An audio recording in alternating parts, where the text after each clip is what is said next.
Indonesia Corruption Watch (ICW) menilai pemberian pembebasan bersyarat terhadap terpidana kasus korupsi proyek IKTP Setia Novanto adalah bentuk kemunduran pemberantasan korupsi.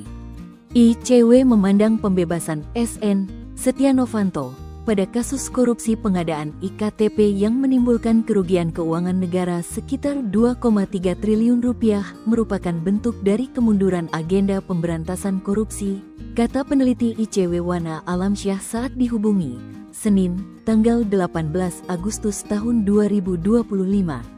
Wana juga mengatakan, penanganan kasus korupsi IKTP yang menjerat Setia Novanto menjadi preseden buruk karena aparat gagal menerapkan pasal pencucian uang untuk menelusuri aliran uang hasil tindak pidana korupsi.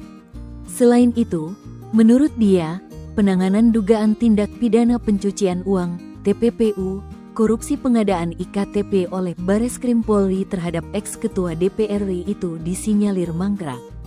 Bahkan KPK yang memiliki fungsi supervisi penanganan perkara di penegak hukum lain gagal dalam mengakselerasi kasus tersebut, ujarnya.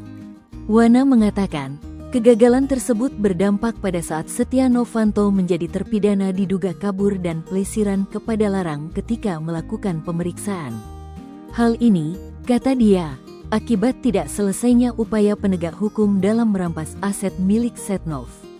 Selain itu, putusan Mahkamah Agung (MA) yang memangkas pidana penjara dan pengurangan masa pencabutan hak politik menunjukkan bahwa pemerintah tidak serius dalam memberikan efek jera bagi pelaku korupsi.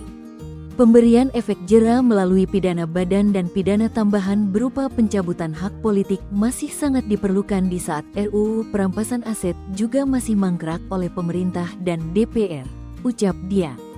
Setia Novanto bebas bersyarat sebelumnya.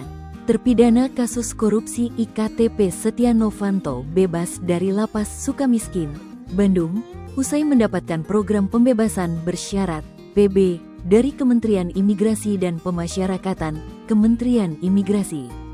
Iya betul, sejak tanggal 16 Agustus, kata Kabag Humas dan Protokol di Direktorat Jenderal Pemasyarakatan, Ditjenpas.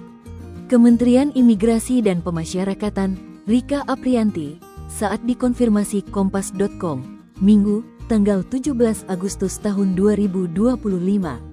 Rika mengatakan, pengusulan program pembebasan bersyarat Setia Novanto disetujui oleh Sidang TPP Ditjenpas pada tanggal 10 Agustus tahun 2025 untuk direkomendasikan mendapatkan persetujuan lanjutan dari pimpinan.